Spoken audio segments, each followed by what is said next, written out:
اللهم صل على سيدنا محمد وعلى ال سيدنا محمد وبارك وسلم. اللهم صل على سيدنا محمد وعلى ال سيدنا. أعوذ بالله من الشيطان الرجيم. بسم الله الرحمن الرحيم. الحمد لله رب العالمين الرحمن الرحيم مالك يوم الدين. صدق الله العظيم. سبحانك لا علم لنا إلا ما علمتنا إنك أنت العليم الحكيم. لدينا مخکې مونږه د وحی مفهوم، مطلب او معنا ذکر کړه. اوس د وحی اقسام، د نزول وحی اقسام، د وحی د قسمونو بارکه حضرت علامہ شاه انور شاه کشمیری رحمت الله علیه فرمای چې ابتداءً پړمنی ځل کې په ابتدا کې د وحی درې قسمونه دي. یو ته وحی قلبی ویا، بل ته چې دینو کلام الهی، او دریم وحی ملکی. وحی قلبی، کلام الهی او وحی ملکی. وحی قلبی څه ته وایي؟ قلب پس عربی کې زړه ته وایي. وحی قلبی د وحی هغه قسم دی چې په دې کې الله پاک براه راست د یو نبی علیہ السلام په زړه کې یو خبره ورواچوله. په دې قسم وحی کې نه د فرشتې څه واسطه او ذریعه او نه په دې کې د یو نبی علیہ السلام د حواس خمسو څه کار وي. بس په دې کې نبی علیہ السلام نه آواز اوري، بلکې یو خبره براه راست زړه ته راشي. وحی قلبی چې یو خبره د الله تعالی د طرف نه براه راست زړه ته راشي، او زړه ته د دغه خبرې راتلو سره دا یقین راشي چې دا خبره د الله تعالی طرف نه ده. د هغې مثال داسې دی لکه یو مسلمان باندې چې الله رحم وکړي او دی په خوب کې د خپل نبی علیه الصلاة والسلام ملاقات وکړي. الله دې زموږ د ټولو نصیب کړي. نو دته په خوب کې دا څوک نه وي چې هلکه دا نبی علیه السلام دی، بلکې چې څنګه دی وویني نو فوري طور د زړه کې دا یقین راشي چې بس دا نبی علیه السلام دی. دی د چا د ویلو محتاج نی، دا یقین د زړه ته د الله تعالی طرف نه راشي. نو دغسې وحی قلبی براه راست د انبیاء کرامو مبارکو د الله تعالی د طرف نه کیږي. باقی دا وحی قلبی چې ده دا په بیداری کې هم کیدی شي او په خوب کې هم کیدی شي. لہذا د انبیاء کرام علیه السلام خوب چې دی دا وحی ده. ګورې ښه، ځکه چې یو حدیث کې راځي نبی علیه السلام فرمایي چې ینام عینی ولا ینام قلبی، زما سترګې اوده کیږي خو زما زړه نه اوده کیږي. مونږ چې اوده شو نو زمونږ ټول بدن اوده شي، زړه، دماغ، سترګې، لاس، خپې، هر څه چې کوم دی بس د دنیا د مافیهانو نه خبره شي. دغه وجه ده چې علما فرمایي چې د پیغمبر علیه السلام په خوب باندې د هغې اودس هم نه ماتېده، خو هغې اودس کړی دی د خوب نه پس، ځکه چې د هغې زړه بیدارو. قرآن عظیم کې د دې خبرې مثال هم شته. ابراهیم علیه السلام ته چې الله پاک د زوی د قربانۍ حکم وکړو نو څه فرمایي؟ ابراهیم علیه السلام خپل زوی ته وایي چې بچې ما ته په خوب کې ستا د حلالېدو حکم شوی دی. انی ارا فی المنام، ما په خوب کې ولیده. نو دې وجه نه علما فرمایي که بل چا داسې خوب ولیده نو دې به په یقین نه کوي. که بل چا داسې خوب ولیده او د په خوب کې چا ووایي چې هلکه زوی حلال که دې به قطعا نه حلالوي، ځکه چې د پیغمبر او د ده په شان کې د ځمکې اسمان فرق دی. د پیغمبر خوب وحی ده او د ده خوب چې دی دا خوب دی، دا وحی نه ده، نو دې به پې عمل نه کوي. بهرحال نو ابراهیم علیه السلام خپل زوی ته وی چې بچی ما ته په خوب کې حکم وشو ستا د حلالېدو.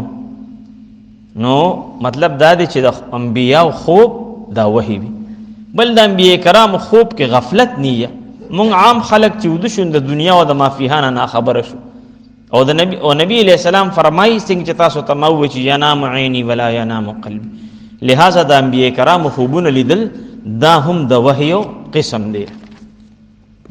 نو دغه وحی قلبی ده چې پزړه کې انبیاء کرامو ته الله پاک یو خبره ورواچوله، هغه به وحی وه.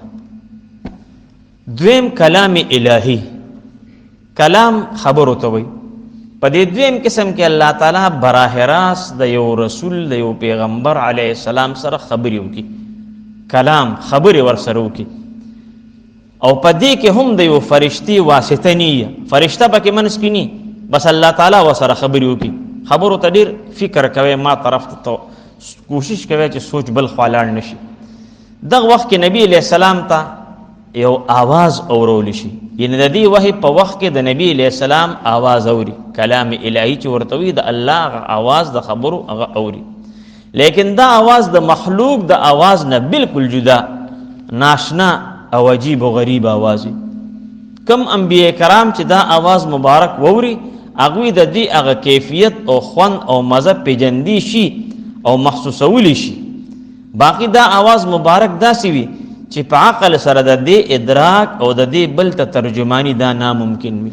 عام طور چې ته یو آواز ووري، خلک ویل که آواز مو یو درز غونته وشو، یاره یو سایرن غونته وغږېده، یو بل شان غونته آواز وشو. لیکن د الله د دې کلام د دې خبرو چې کوم آواز دی، نو دغه پیغمبر علیه السلام داغه ترجمانی خلکو ته نشي کولی چې دا आवाज داسې قسم لري. دغه پاغه کې یو عجیبه کمال دی. بل دا आवाज مبارک نه حاصل، لیکن دغه आवाज مبارک چې د الله تعالی خبري ورسره وشي، چې د الله تعالی د خبرو आवाज داغه نه چې کوم احکامات حاصل شونه، هغه بیا دې بندگانو ته بیانېږي. نو د وحی دی قسم کې چونکه براه راست د الله پاک سره د خبرو کولو شرف حاصل شي، لہذا دا قسم وحی د وحی په ټولو قسمونو کې د ټولو نه افضل او اعلی قسم دی چې الله تعالی وسره براه راست خبرې وکي. نو د وحی ډیر قسمونه دي، نور مر روان دي، خو دا د ټولو نه اعلی او افضل قسم دی. د موسی علیہ السلام مبارک الله فرمایي قرآن پاک کې وکلم الله موسی تکلیما، الله پاک وسره خبرې وکړي. لیکن دا جزوی فضیلت ته اوس دې کې دا څوک نشي ویلې چې ګنې د موسی علیہ السلام درجه د ټولو پیغمبرانو یا زمونږ د نبی علیہ السلام نه اوچته شوه، نه، دغه دا جزوی فضیلت دی. ضروري دا نه ده چې دغه په وجه د ګنې هغې د ټولو نه اوچت شي، خو بهرحال دا د فضیلت یو اوچته خبره ده. نو دا کلام الهی چې الله پاک ورسره خبرې وکړي، دا د وحی بل قسم. دریم وحی ملکی. ملک په عربی کې فرشته ته وایي. د دریم قسم کې الله تعالی خپل پیغام د یو فرشتي په ذریعه سره خپل نبی علیہ السلام ته ورلیږي، او هغه فرشته پیغام را رسوي. او د دې فرشتي راتلل بیا په دوه قسم دي. هغه فرشته چې راځي، نو هغه فرشتي راتلل بیا په دوه قسم دي. بعض اوقات دا فرشته په نظر نه راځي، صرف आवाज اوریدي شي. فرشته راشي، د فرشتي خبرې وي خو ویني نه. او بعض اوقات هغه د یو انسان په شکل کې مخامخ راشي او پیغام را رسوي. او کله کله داسې موشي چې دا فرشته په خپل اصل ملکوتی شکل کې په نظر راشي، لیکن دا څه ډېر کم وي، دا ډېر کم وي. قرآن پاک کې د وحی د دریوانو قسمونو ته په دې آیات مبارک کې اشاره شوې ده. الله فرمای ما کان لبشر ان یکلمه الله الا وحیا او من وراء حجاب او يرسل رسولا فيوحي باذنه ما يشاء. چې ترجمه دا ده چې د یو بشر د یو انسان د پاره دا ممکن نه ده چې الله پاک هغه سره مخامخ خبرې وکړي، مګر پزړه کې خبره ورواچوي، یا د پردې نه وروسته ورسره خبره وفرمایي، یعنی ویني یې نه، صرف خبره ورسره وکړي. لکه موسی علیه السلام چې الله پاک تو فرمایل چې یا رب کریم ما ته خپل ذات ګرامی ښکارا کړه. الله وته فرمایل لن ترانی، ته هرگز ما نشي لیدلی. په دنیا په دې سترګو کې دا طاقت نشته چې دې الله پاک براه راست وویني. البته د الله خبرې اوریدل د انبیاو د پاره ممکن دي. یا یو فرشته راولېږي د الله په اجازه سره. نو په دې آیات کریمه کې د وحین نه مراد لومړنی قسم دی چې وحی قلبی ده. او د پردې نه رستو چې الله فرمایي چا سره زه د پردې نه رستو خبرې وکم، د دې نه مراد دا دویم قسم دی چې کلام الهی دی. او د فرشتي راتلل د دینه مراد دا دریم قسم دی. په دې یو آیات کې درې وانه قسمونه بیان شو چې هغه وحی ملکی ده. دا خو دنیا ته د وحی دراتللو قسمونه شو چې د وحی په دې درې قسمه وحی قلبی او وحی ملکی او بل قسم چې د کلام الهی دغه د وحی هغه قسمونو دنیا ته دراتللو. اوس په نبی علیہ السلام باندې د وحی دراتللو طریقه دغه د وحی قسمونه شو چې وحی په دې طریقه دنیا ته راتله. اوس نبی علیہ السلام باندې چې کم هیئت او کم شکل کې به چې وحی راتله چې هغې به د څه طریقې سره داغې په نبی علیہ السلام باندې هم د وحی مختلفو طریقې وي، یعنی په مختلفو طریقو باندې به وحی نازلې ده. مور دغه خو عام د عامو انبیاء کرامو قاعده او قانون بیان شو. اوس د نبی علیہ السلام باندې به چې د وحی کم طریقې سره راتله هغه اوس ذکر کیږي. مور بی بی عائشہ رضی الله تعالی عنها فرمایي چې یو ځل حارث بن هشام د نبی علیہ السلام نو تپوس وکړو چې پتا سو باندې دا وحی څنګه راځي. نو حضور علیہ السلام مرتو فرمایل چې داغه حدیث مبارک معنا دا ده چې زه مختصر مازان سره اشارات لیکلي دي ځکه چې بیا خبر ډیره زیاته وګدشي نو زه مثلا تاسو باندې بوج نشي. نو زه داغه حدیث ترجمه ده تکو چې کله نبی علیہ السلام مرتو فرمایل چې کله ماته د یو جرس غونته आवाज اورول شي، جرس غونته یعنی د جرس غونته आवाज یعنی زنجیر چې څنګه आवाज کوي. جرس نه مراد دا نه دي چې دا خوندور جرس چې انسان یې ټنګي را ټنګي، نه داسې د زنجیر غونته आवाज، بلکې بل ځای کې راځي چې داسې د خوفناک غونته आवाज جرس غونته نو आवाज دغه سي. او بیا فرمایل چې د وحی دا شکل زما د پاره ډیر سخت وي. کله چې داسې طریقې سره وحی شروع شي چې د زنجیر په شان आवाज شروع شي نو دا ماته ډیر سخت وي. کله چې دا سلسله ختم شي په دې आवाज کې ماته څه اورېدلی وي هغه ماته بیا یاد وي. او کله فرشته زما مخ ته د یو انسان په شکل کې راشي نو په دې حدیث مبارک کې په نبی علیہ السلام باندې د وحی دوه طریقې معلومې شوې چې یو ته د حدیثو په اصطلاح کې سلسله الجرس وي، بل ته تمثل الملک وي. یعنی د جرس ټنګول او دویم د ملک د فرشته په شکل کې انسان فرشته د انساني شکل کې چې کم دینو راتلل. دا دوه قسمه. دا لومبه طریقه ده په دې کې به نبی علیہ السلام یو شړنګار غونته اورېده. په حدیث مبارک کې صرف دومره الفاظ راغلي دي. اوس په یقین سره موږ دا نشو ویلی چې دا आवाज غني د جرس په شان او څنګه چې جرس خلق ټنګي نه غسنو. د دې आवाज صحیح حقیقت الله ته معلوم دی. البته بعض علما محققین دا خل ظاهر کړی دي چې دا د فرشتو आवाज. د بعض علما دا حل چې دا وحی وروړو په وخت کې د فرشتو د وزرو आवाज چې کومه فرشتي براتلې او داغي د وزرو بکم आवाज کو نو هغه ته چې کم دی د جرس هغه نسبت ورکړی شوی دی. وی علامه خطابی رحمت الله علیه دا را ښکارا کړی چې د جرس نه مراد دا نه دی چې په आवाज کې د ترنم او مزه پیدا شي. دا مطلب نه دی څنګه چې جرس خلق غږی یا ګونګروګان غږی او هغه سره یو خاص خوند غونته پیدا شي. دغه مطلب نه دی چې غنی وحی براتنو غنی العیاذ بالله څخه خاص قسم ترنم یا ساز به سره غږیدل. لکه اوس که خبرونه غږیږي نو مسره یو ساز غږیږي او کله غم خبرونه غږیږي هغه سره هم ساز غږیږي او کله خوشحالي هغه سره هم ساز غږیږي. دا الله دا جدا مصیبت ده. ا خبرونه هم سره خړلې سړې نشي اورېدي ځکه چې هغه دم توپ بدر باندې لازمه اوري که استاد لړخي او کړه بدی خوا بدر باندې اوري نو دا ډیره زیاته د افسوس خبره. کچته د چا تقریر سړی اوري هغه سره یو دغه چې کم دی ټیپ کړی یو ترنم او یو ساز یې وسره ریکارډ کړی نو دا ډېر غلطه طریقه ده. بلکې ودلته د جرس نه مراد تسلسل له چې څنګه د جرس आवाज مسلسل وي هم دغه سي د وحي आवाज به مسلسل.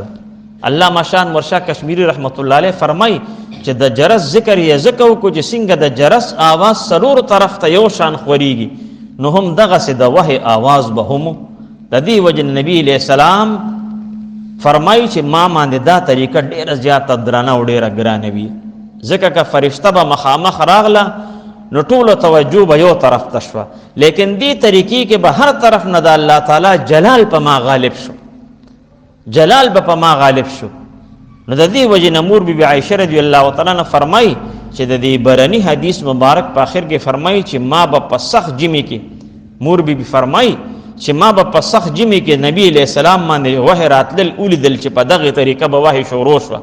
نو چې کله به د وحی سلسله ختم شو د نبی علیہ الصلوۃ والسلام تندی مبارک به د خولې نه ډکو، دومره زور به ورک او دومره ګرمي به پیراله چې خولې به پیراله.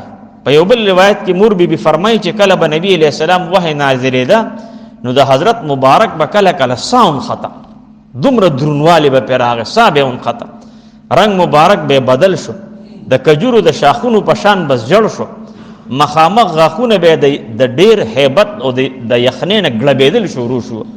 دومره زور به نبی علیہ الصلوۃ والسلام ته دغه وحی ورکو ځکه چې د سلور وانه طرف نه بچ کم دی د الله تعالی غ جلال او غروب په نبی علیہ السلام باندې راغی. نو دغه برداشت کوم آسان خبره خو نه وکړ. او دومره خوله به پیراغ لمور بی بی فرمای چې د ملغلورو په شان به د خولې د اساس کې د نبی علیہ السلام نه غورځېدل، دا په یخ جمی کې. د وحی په دې حالت کې به بعض اوقات دومره سختی پیدا شوه چې وی کوم ساروی باندې نبی علیہ السلام سورلی کول هغه به د ډیر بوج د لاسه کېناست. یو ځل نبی علیہ السلام خپل سر مبارک د حضرت زید بن ثابت رضی الله په پتون باندې ایښی و. نبی علیہ السلام داسې دمه کوله ستړی والو. نو صحابه خو بل شان خلق وکړ، اخو بل شان خلق وکړ. هغه د احد په جنگ کې نبی علیہ السلام هغه بره ډیرې ته خطا هغه مونږ لیدلې د الله دې بیا بیا راته وښیه. نو هغه ځای اوچت ډیره، نو نبی علیہ السلام باندې زخمونه رااله، نو بدن مبارک یې داسې نیم بې هوشۍ غونته حالت کې او تکلیف ډیرو، نو هغه ځای ته خطې نه شو. نو هغه یو صحابي دی هغه زر سم لاسته ورته وی سه په دې سینه را لخ پکې ده، بس نه پکې ده. نبی علیہ السلام تاسو کې ودا سوق دی، هغه صحابي نو مرانه وسیر شو، ویجی دا پلانې دی، وی خا ویزه جنت ورلا واجب شو، جنت ورلا واجب شو. صحابه خو بل شان خلق وکړه هغه خو. نو بهرحال نو د حضرت زید بن ثابت رضی الله تعالی عنہ په پتون باندې خپل سر مبارک خو حضرت زید سے فرمایي چې په دې حال کې وحی شروع شو، دغه وحی شروع شو دا چې کوم आवाज محسوسيږي. نو حضرت زید رضی الله تعالی عنہ هغه پتون وی دومره زور واغشته چې هغه پتون مات شو، اډو کې مات شو. لیکن هر کله چې حالت ختم شو نبی علیہ السلام په لاس مبارک راخ کنو واپس په هغه سات جوړ شو، په هغه سات واپس جوړ شو. حضرت عمر رضی الله تعالی عنہ فرمایي چې کله به نبی علیہ السلام مبارک وحی نازلېدا نو داغي چهره مبارک سره به بعض وخت کې داسې وشو چې د شاتو د مچو غونته بنگار به منګه اوریده. دا بل قسم. بهرحال دا په نبی علیہ السلام باندې د وحی یو قسم چې دې ته سلسله الجرس وای. اوس په شکل دا ملک دویم د وحی قسم په چې فرشته براتله په شکل د انسان، په شکل د انسان. د وحی دویم قسم هغه دی چې تیر شوی ذکر چې یو فرشته به یو انساني شکل کې نبی علیہ السلام تراله او د الله تعالی پیغام به ورته ورسو. کتابونه لیکي چې په داسې موقوب عموما جناب حضرت جبریل علیہ الصلوۃ والسلام د یو مشهور صحابي حضرت دحیه الکلبی رضی الله تعالی عنہ په شکل به تشریف راوړو. زیات تر داغي په شکل لاغله چې دی په عربو کې ډیر بے انتها حسین ترین انسان، ډیر زیات حسن الله ورکړو. علامه عینی رحمت الله علیه فرمایي چې دحیه الکلبی انتخاب شاید په دې وجه باندې کړی شو چې په خپل وخت کې هغه یو حسین ترین انسان، نمر حسن الله پاک ورکړو چې په لار به خپل مخ پټاو. او بعض موقعو کې په نور شکلونو باندې د جبرئیل علیہ السلام راتل ثابت دي، لکه حضرت عمر رضی الله تعالی عنہ مشهور روایت کې راځي چې فرمایي چې یاره موږ ناستو یو ځلې مدینه منوره کې نبی علیہ السلام تو والسلام سره، په دې کې یو سړی راغی چې ډیر زیات مزیدار خشته ځوانو، سور سپین ډیر ښکلی تک تور ویښته او داسې حالت کې و لکه چې یو سړی تازه غسل وکړي، ښکلې ویښتې صفا سوتره جامې بالکل تک سپینې، خو یې موږ هېچا نه پېژنده. نه موږ حیران په دې یو چې دا سړی په موږ کې یو قسم نه پېژني، نو معلومه دا شوه چې دی د ډېر لرې نه راغلی دی. نو چې دونه لرې نه راغی نو دا دومره صفا ویښته، دا دومره صفا جامې، خیر د څنګه پاتې شوې په سفر کې خو داسې نه پاتې کېږي. او کدی د دې نږدې ځای نه وروته جمعات ته راغی نو دی بیا موږ پیژنو ولې نه. او بل وی داسې بې تکلف خبرې نبی علیه الصلاۃ والسلام سره شروع کړې، دوان الله صاحب په هغې په خپل مبارکو باندې داسې کېښودو او نبی علیه السلام نه بیا تپوس وکړو چې ایمان څه ته وایي، اسلام څه ته وایي، احسان څه ته وایي. نو چې نبی علیه السلام به جواب ورکړو نو وی رښتیا دي، وی ټیک ده. موږ حیران شو چې دا څنګه عجیبه انسان دی چې آیا دې پوه دی او که پوه نه دی. که دې پوه نه دی نو بیا دې نبی علیه السلام ته څنګه وایي چې او ټیک ته رښتیا دي وي، او چې پوه دی نو بیا تپوس ولې کوي. نبی علیه السلام ته چې او ټیک ته رښتیا دي وي. نو وی داسې خبرې اترې وشي، موږ ټول خاموش ناستو. وی چې هغه سړی لاړه نو ما ته نبی علیه السلام مخ راواړو چې عمره، مې چې لبیک یا رسول الله حاضر یم صاحب څه حکم دی. ما ته وی چې دا سړی دې وپېژنده؟ مې چې الله او د الله رسول ته پته ده چې څوک. ما ته وی چې عمر دا جبرئیل علیه السلام، دا جبرئیل علیه السلام څه خوش قسمته صحابه چې جبرئیل علیه السلام یې ولیده. دا جبرئیل علیه السلام او تاسو ته تعلیم درکو، خو زما په دغه سره تعلیم درک. بهرحال د وحی دې شکل کې به فرشته انساني شکل کې نبی علیه السلام ته راتله او د وحی دې طریقې کې به نبی علیه السلام ته څه تکلیف نو بلکې ډېر زیات به خوشحاله. د مور بیبي عایشې رضی الله تعالی د حدیث مبارک نه د وحی دا دوه طریقې بیان کړي شوي دي. د دې نه علاوه د نور احادیث مبارکونه په نبی علیه السلام باندې د وحی نور طریقې هم ثابت دي. نو به ان شاء الله رجیم سبا له په هغې باندې بیا لږ وضاحت وکړو چې خبره ډېره خیر د نوږدو چې ملګري پر د غم نشي بوجم نشي او دا شته خبرې چې کم دی نو ذهن کې کینی. ابتدایي دا خبرې یو دوه درې ورځې به خیرې کوو، بیا به ان شاء الله العظیم چې کم دی بس ترجمه باندې شروع کوو. الله تبارک وتعالی ته ماته او تاسو ته ډېر طاقت او همت راکړي او په دې باندې الله تبارک وتعالی موږ ته د عمل کولو توفیق راکړي. واخر دعوانا الحمدلله. اللهم امين. الحمد اللهم ارحمنا وارحم محمد صلى الله عليه وسلم. اللهم انصرنا وانصر محمد صلى الله عليه وسلم. اللهم فرج كروبنا وكروب المسلمين. اللهم اغفر لنا واغفر لأمة محمد صلى الله عليه وسلم. جزاك الله خدای پاکم خوشحاله